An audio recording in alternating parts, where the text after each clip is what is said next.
or infiltrated with the cognitive infiltration, which is in effect mind control. This is a way to infiltrate groups in order to change the thinking of the people in the groups. It's not even disinformation.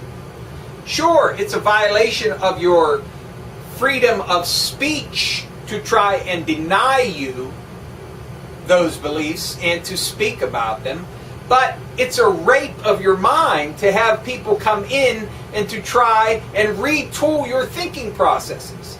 Now, it should be obvious to Cass Sunstein and anybody else who has a brain still, there is a major flaw in his argument when he says that conspiracy theories need to be either stopped, taxed, or infiltrated, when he also acknowledges that some conspiracies are real. Now, that's a cognitive dissonance. Why? Because if there were not people questioning the official story and digging into it and accusing people of being involved in conspiracies, those so-called legitimate conspiracy theories would never have been proven. So what does that reveal to us? That what he's talking about is he wants to prevent any conspiracy theories from becoming proven as fact beforehand. So they want to control the flow of information. They want to control what comes out so rigidly that there is only one accepted view of reality when it comes to anything. And that's another in your face. The financial elements on Wall Street through the international bankers have completely infiltrated our government. It's bad enough that we have them controlling the Federal Reserve, but now they have completely infiltrated the Treasury Department and make economic policy for this country.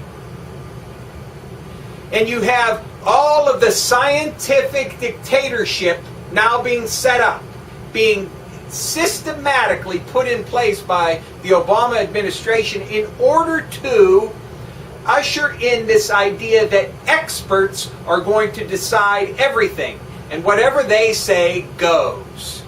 So you have the extremist positions of all of these people put into their position of prominence, and what we have to do, what it is absolutely vital that we do, is that we need to root them out. We need to establish some victories. So we need to push on all of these issues. We need to tell them that their thumbing their nose at us is not going to be accepted. We need to throw off the oppression. We need to root these people out. That is why we need to oppose every one of these czars. We need to oppose all of them.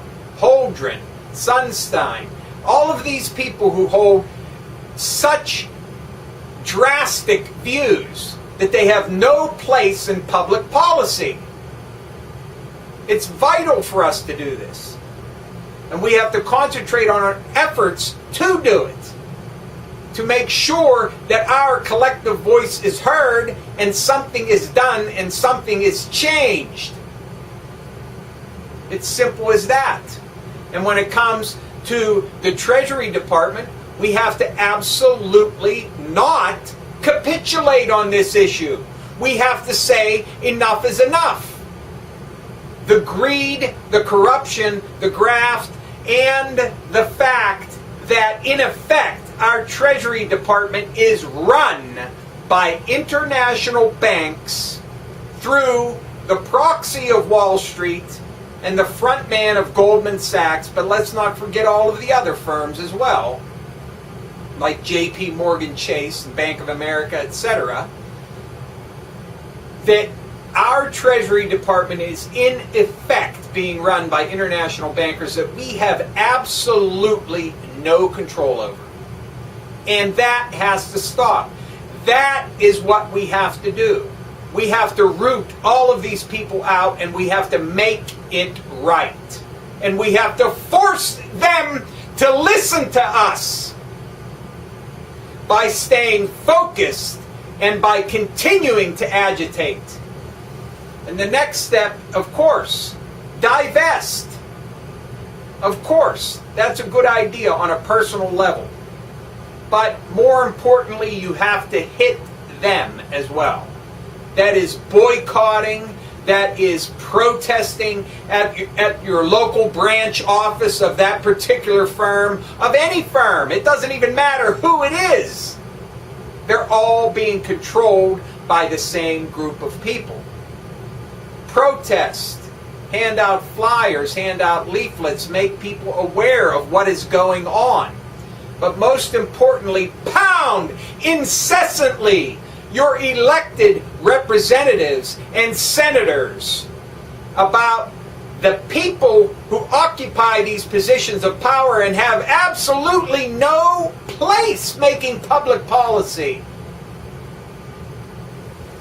Pound them with letters and calls and tell them these people need to be removed.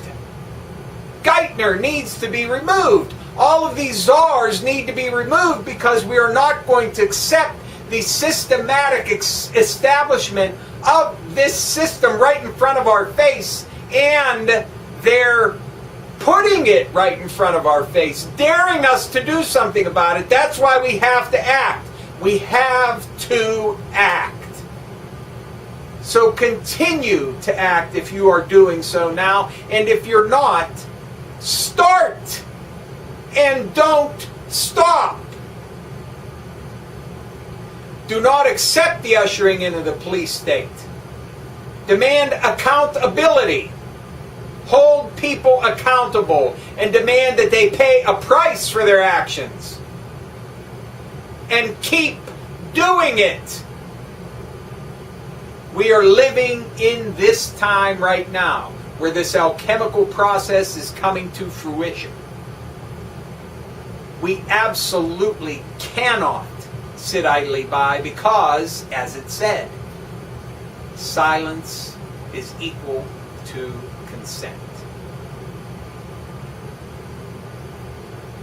Thank you.